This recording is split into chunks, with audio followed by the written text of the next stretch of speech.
देश में enforcement directorate यानी प्रवर्तन निदेशालय का नाम विगत कुछ वर्षों में कुछ ज़्यादा ही उभर कर आया है। और इसका खौफ इतना है कि जब भ्रष्ट लोगों पर ईडी एक्शन लेता है तो अच्छे अच्छे नेताओं का प्राण हलक में आ जाता है। ईडी के बारे में अक्सर हमें न्यूज़ चैनलों में, अखबारों में देखने और सुनने को मिलते रहता है। जैसे ये हाल ही का खबर है 29 जनवरी का।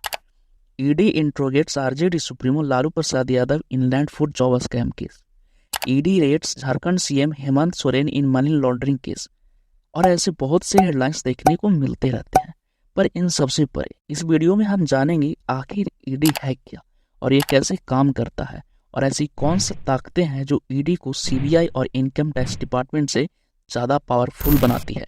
झारखंड के मुख्यमंत्री हेमंत सोरेन ईडी के रडार पर है। ईडी के समन की बात भी अभी तक पेश नहीं हुआ है। खनन घोटाले से जुड़े मामले में कार्रवाई हो रही है। इस मामले में कांग्रेस के कई नेताओं के घर भी छापेमारी की जा रही है। तो hello and welcome to my YouTube channel. This is Roshan Singh and you watching Savvy Spectra. Bharat को जब अंग्रेजों से आज़ादी मिली तब वर्ष 1947 में फॉरेन एक्सचेंज रेगुलेशन एक्ट विदेशी मुद्रा नियमन कानून फेरा बना था, जिसे बाद में बदलकर फेमा कर दिया गया। उस वक्त का फेरा, जिसे कि वित्त मंत्रालय का डिपार्टमेंट ऑफ इकोनॉमिक अफेयर्स देखता था।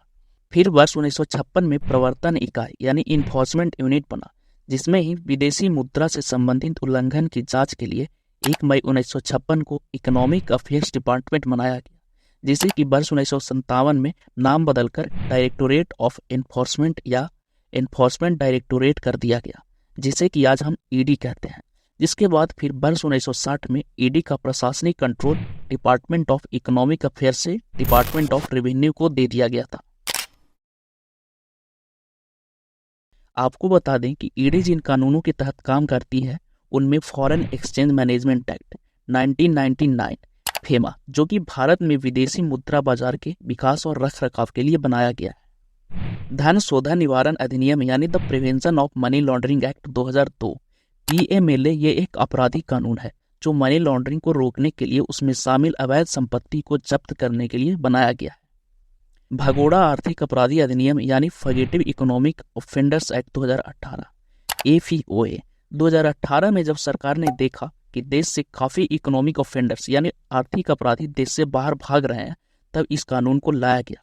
और लास्टली है विदेशी मुद्रा का संरक्षण और तस्करी गतिविधियों की रोकथाम अधिनियम यानी conservation of foreign exchange and prevention of smuggling activities act 1974 COAFPOSA।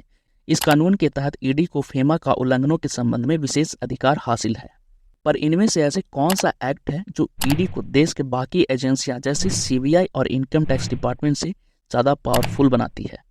The prevention of money laundering act 2002 PMLA कानून बनने के बाद से ही ईडी आपराधिक श्रेणी वाले फाइनेंशियल फ्रॉड और मनी लॉन्ड्रिंग को भी देखता है।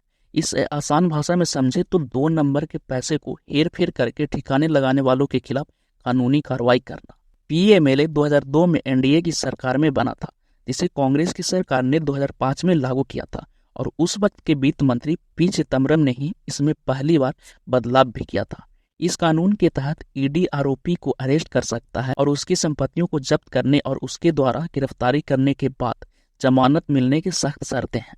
और जांच अधिकारी के सामने रिकॉर्ड किए गए बयान को कोर्ट में सबूत के रूप में मान होने जैसे नियम हैं जो इस एक्ट को पावरफुल बनाती है। तो वहीं आपको बता दें कि ईडी किसी को अरेस्ट करते समय कारण बता भी सकता है और नहीं, और इसमें जमानत मिलना काफी मुश्किल होता है। पर संपत्तियों को जब्त करने के लिए उसे किसी की भी परमिशन की जरूरत नहीं होता है। और यदि किसी थाने में 1 करोड़ से ज्यादा का हेरा फेरी का मामला दर्ज हुआ हो तो वो केस पुलिस ईडी को टेक ओवर कर देती है। तो वहीं दूसरी ओर साल 2020 में Delhi police special establishment act 1946 के तहत बनी सीबीआई को एक के बाद एक 8 राज्यों ने पंजाब, राजस्थान, पश्चिम बंगाल, महाराष्ट्र, छत्तीसगढ़, केरल और मिजोरम ने सीबीआई को काम करने से रोक दिया था। इसका मतलब ये है कि सीबीआई को राज्यों में काम करने के लिए वहां की सरकार से परमिशन लेना पड़ता है। पर वहीं जब जांच किसी कोर्ट के आदेश पर हो रहा हो तब सीबीआई कहीं भी जा सकती है और पूछताछ कर सकती है और उसकी गिरफ्तारी बिना कोई कारण बताए भी कर सकती है।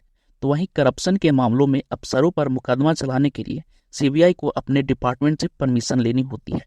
तो वहीं दूसरी ओर इनकम टैक्स डिपार्टमेंट के रेड में इनकम टैक्स ऑफिसर सख्ती बरतने के लिए स्वतंत्र होते हैं, और जिन लोगों पर टैक्स चोरी का शक होता है वो आयकर विभाग के रडार पर होते हैं। आईटी डिपार्टमेंट के रेड के दौरान ब्लैक मनी, खाता वही, ज्वेलरी, कंप्यूटर स्टोरेज डिवाइस और संपत्ति के कागजात इन सभी चीज़ों को वो जब्त कर लेती है। और इस तरह इन तीनों एजेंसियों के बारे में जानने के बाद पता लगता है कि PMLA 2002 यानी the prevention of money laundering act ED को वो ताकत देती है जो इसे बाकी एजेंसियों के कंपैरिजन में पावरफुल बनाता है। तो आज की इस वीडियो के लिए बस इतना ही। मिलते हैं अगले वीडियो में, तब तक के लिए good bye and take care.